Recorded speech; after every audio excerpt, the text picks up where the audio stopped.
Hello and welcome to episode 124 of MMO Weekly, presented as always by Chitty's Cheesesteak. I'm your host, Sal Manzo, joined by our good friends Matthias Altman, Kirasaki, and Pat Ragazzo. I was off for the week. Matthias, thanks for hopping in there. Pat, the last time we spoke to you, the Mets look like a completely different team. I think half the roster is gone now since the last time we talked to you.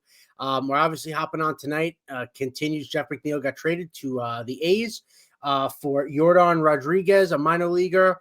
I don't think this is a shock to anybody what's happened over the last couple of weeks. Just on top of that and things we've heard about McNeil in the clubhouse, things like that. It's just not a big shocker here. But Pat, I just kind of want to get your thoughts off the bat here of McNeil actually finally getting traded. Well, first of all, thanks so much for having me back on, guys. Always a pleasure coming on here.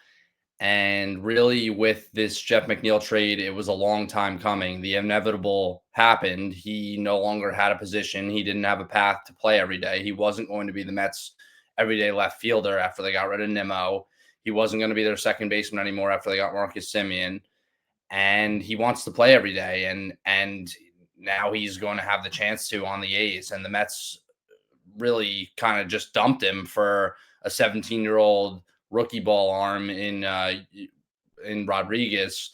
And yeah, they paid part of his salary, $5.75 million, and they're going to cover the $2 million buyout if they need to. And this was just kind of more of the culture shift that they were aiming for in the clubhouse. And now they've cleaned out Nimmo, Alonso, Diaz, and now McNeil. Yeah, I mean, I had a feeling even before the Mets traded Nimmo for Marcus Semien, I just had a weird feeling that if one of the guys in the core were to get traded or to leave in free agency or anything, it was going to be McNeil. You could look at his numbers and say, yeah, he had a 111 WRC plus this year, but when the team was struggling in September, he was at the forefront. I feel like he had a 514 OPS in September. He could say he was a two-time All-Star. He was a batting champion, but in the 3 years since, he just has not been the same player. And yes, you could say he's versatile. He can play second base. He can play all three outfield positions, but it's not like he's particularly great at any of those positions. Judging by the reaction of the fans, it seems like he kind of wore out his welcome with the fan base the last couple of years, which is he's going to have a complicated Mets legacy because overall, you look at his career and his numbers are good. Objectively, he was a good Met. But by the end of it, it was, it just felt like he was failing to meet expectations a lot. And that, it was time for a change. I mean, this is a guy who's going to be 34 in April this year. And now, especially with the Semien deal, he has no spot on the roster, really. And Rodriguez, I'm curious about Rodriguez. He's a 17-year-old arm who was good in his first taste of professional action in the DSL. And I read a report that he experienced a velocity increase, which is encouraging. Maybe this is a guy who turns into a solid major league arm, or maybe he becomes a trade chip if his stock rises enough. But I think this was a deal that had to happen. I think the Athletics makes sense as a destination. I think he'll hit well in Sacramento. I think overall you could say he was a good Met, but I think a trade had to happen. Yeah, I agree. I think a change of scenery is needed for everybody. Whether it's talking about his diminished play, you said he's going to be 34 this year.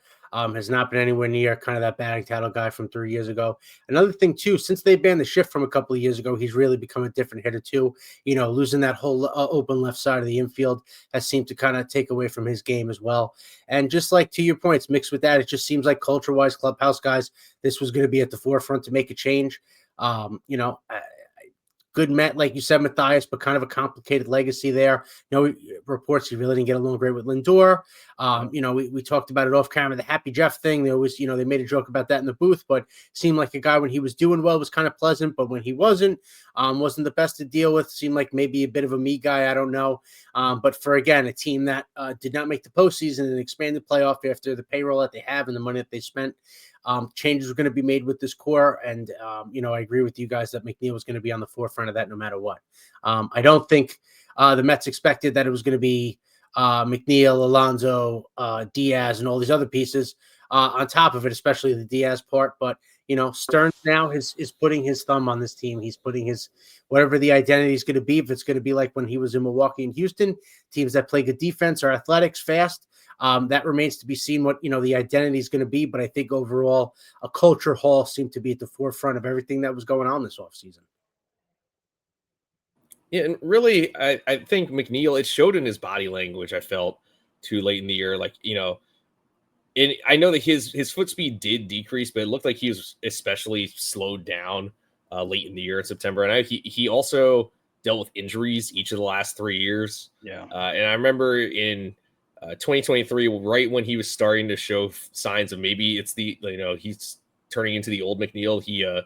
He tore the UCL in his non-throwing elbow. I remember that was an injury. In 2024, he was starting to hit for power in the second half. And then he got hit in the wrist trying to bunt in September. And then this year, it turns out he was playing through a wrist injury that required surgery. He was dealing with symptoms of thoracic outlet syndrome. So I know he was banged up, but you could really see the wear and tear on him in the field, and his stats reflected. Marcus Simeon's a major upgrade defensively at second base than over McNeil.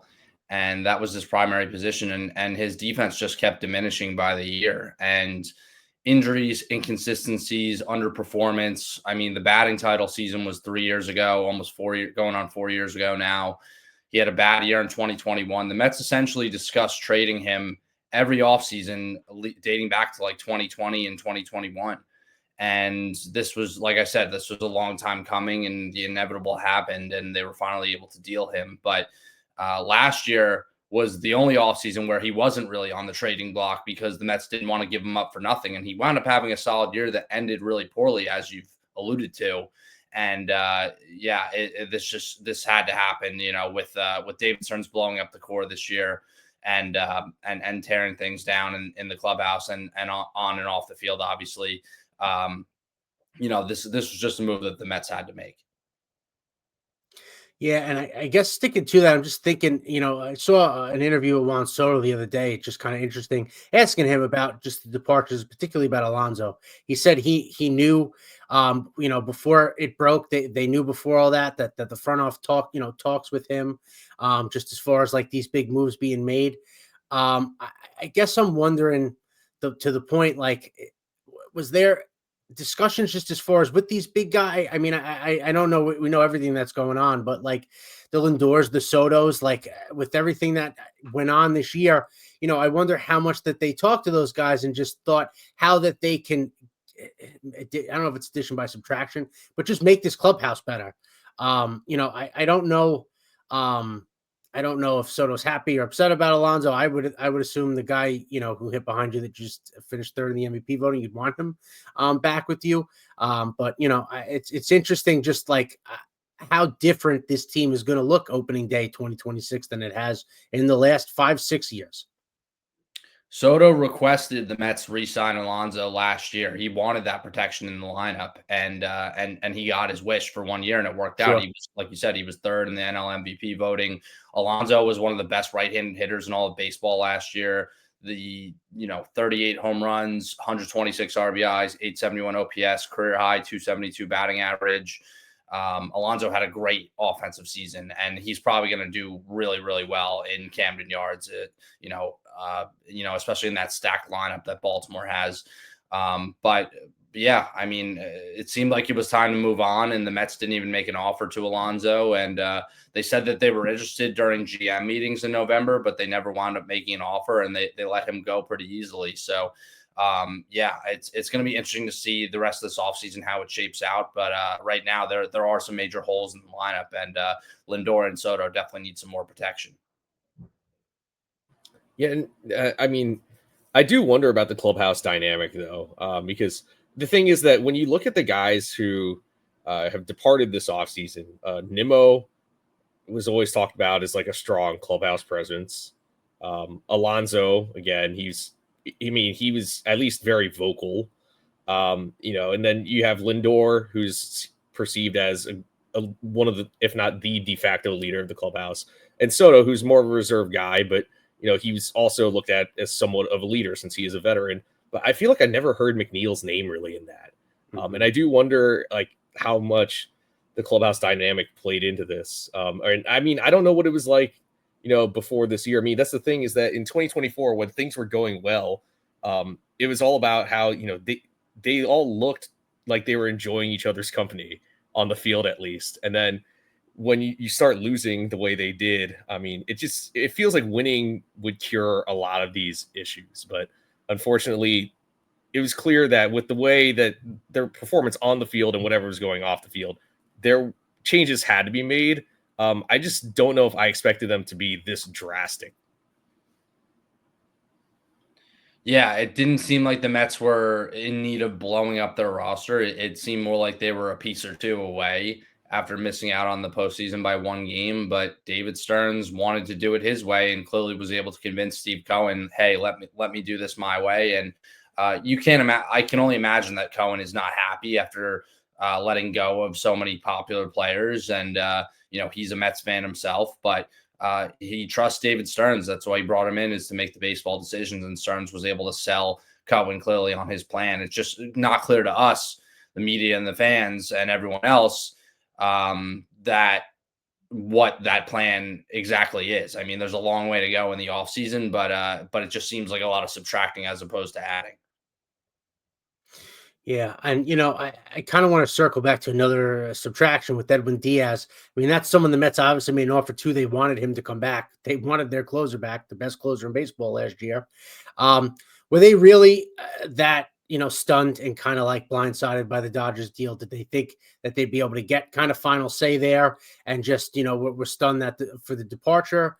I know that there's rumblings that Diaz was upset that the Mets didn't go to them or go to him after they signed Devin Williams, which to me doesn't make sense because the Mets needed bullpen arms regardless. So they weren't signing Devin Williams to replace him. He was going to set up Diaz regardless. So I didn't really understand that.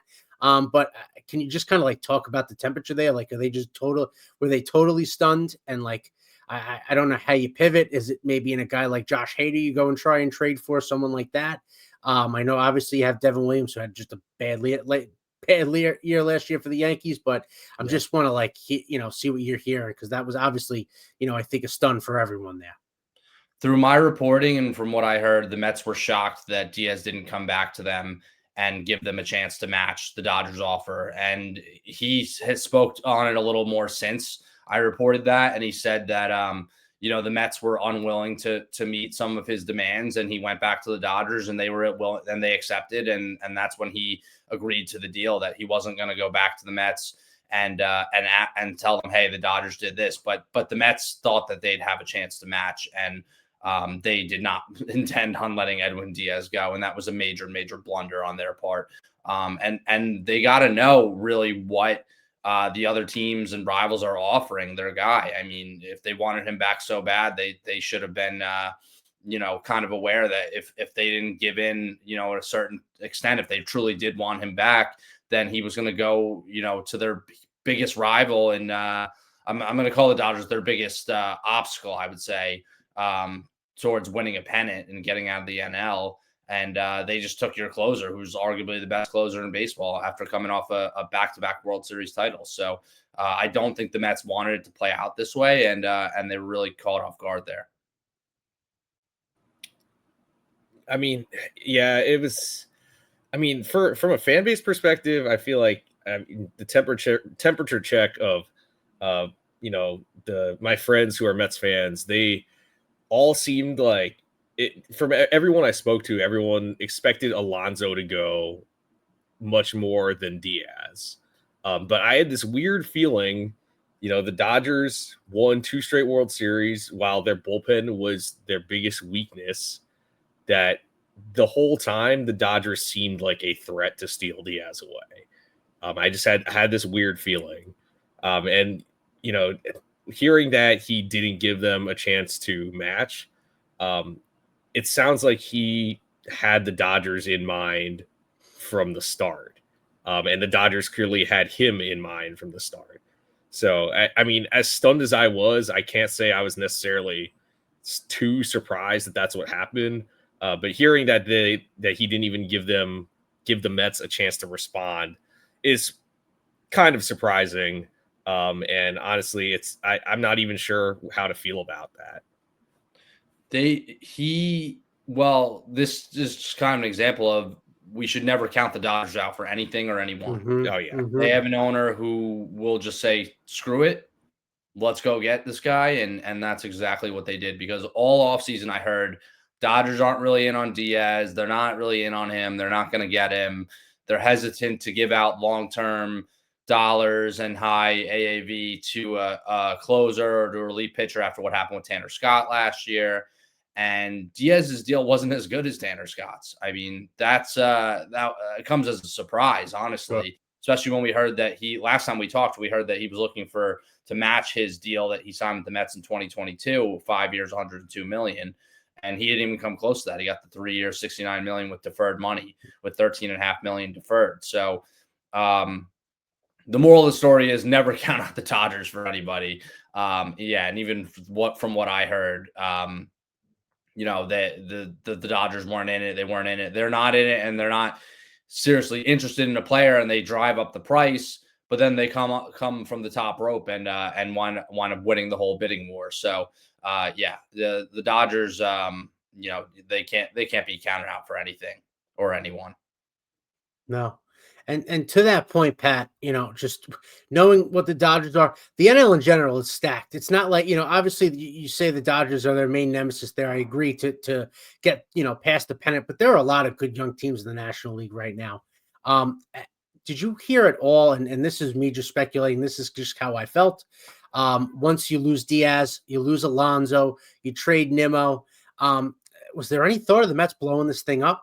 Just starting over with, like I said, with how good the NL is right now. At this point, they're not a piece or two away, in my opinion. There's a lot of holes that need to be filled. Was there any thought of trying to trade Lindor? You have a star in Soto that'll put butts in seats for a few years and just blow this thing up and let these young guys play that you have that are major league ready, and seeing if you can have a window in a couple of years. I'm just curious if there was any thought or hearing of any of that at all when this all went down. I don't think so. I don't think they intend to trade Lindor. I think they'd rather build around Lindor and Soto for a number of years. I mean, these are still two superstar players in the primes of their career that you could build a playoff team around these guys. And it's a lot more than David Stearns had in Milwaukee when he was running the Brewers. So, I don't see why it's given Stearns his track record, why he can't put a playoff team around these two superstars. And I know everyone talked about the Fab Four last season and, the protection in the lineup and whatnot with having Alonso and Nimmo there, along with Soto and Lindor. But there's no reason why they shouldn't be able to build around Soto and Lindor and build a playoff team from, with those two being the main stars on the team. Yeah. And I feel like if they were truly going for a rebuild, then when they traded Nimmo, they wouldn't have traded him for Marcus Semien. Sure. Semien is older than Nimmo by 3 years. He's going to be 36 next year. I think Semien still has a couple good years left in him. And then today, what I found interesting was that after the McNeil trade, there was a report that the Mets have apparently supposedly been interested in Ketel Marte. Now, I have no clue what Ketel Marte would do position-wise on the Mets. Sure. He is a second baseman also. He's played center field before, but wasn't great out there. Can he play left field maybe?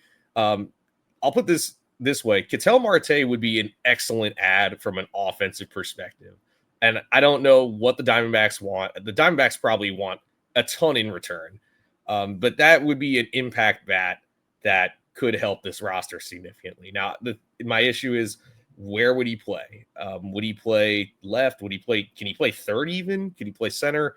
But I am interested that they're at least still trying to be aggressive. I mean, they signed Polanco and Luke Weaver recently. So I don't think this is a sign of necessarily a rebuild. It's more of a retool. And I think, there's 2 months left for David Stearns to put together a playoff caliber roster.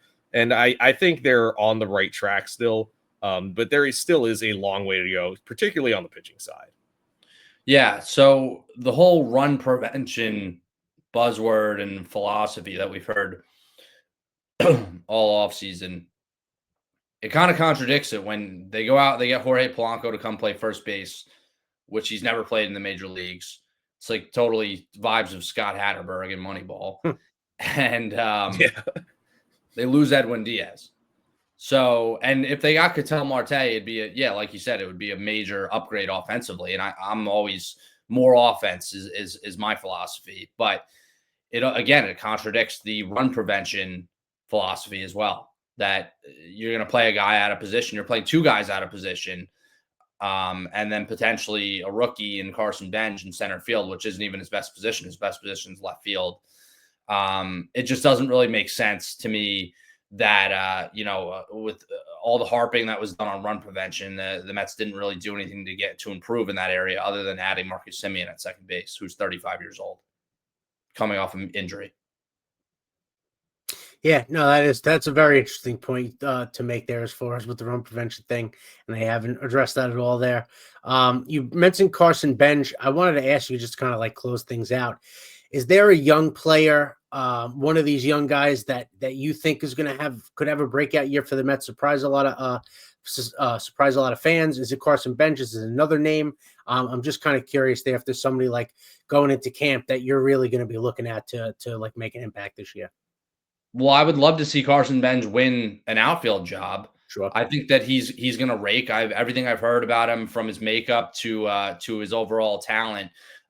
This guy is a superstar in the making, it sounds like. But I also really like Jet Williams, who's kind of been displaced a little bit. Now he's going to be competing for the center field job with Carson Bench, with Tyrone Taylor.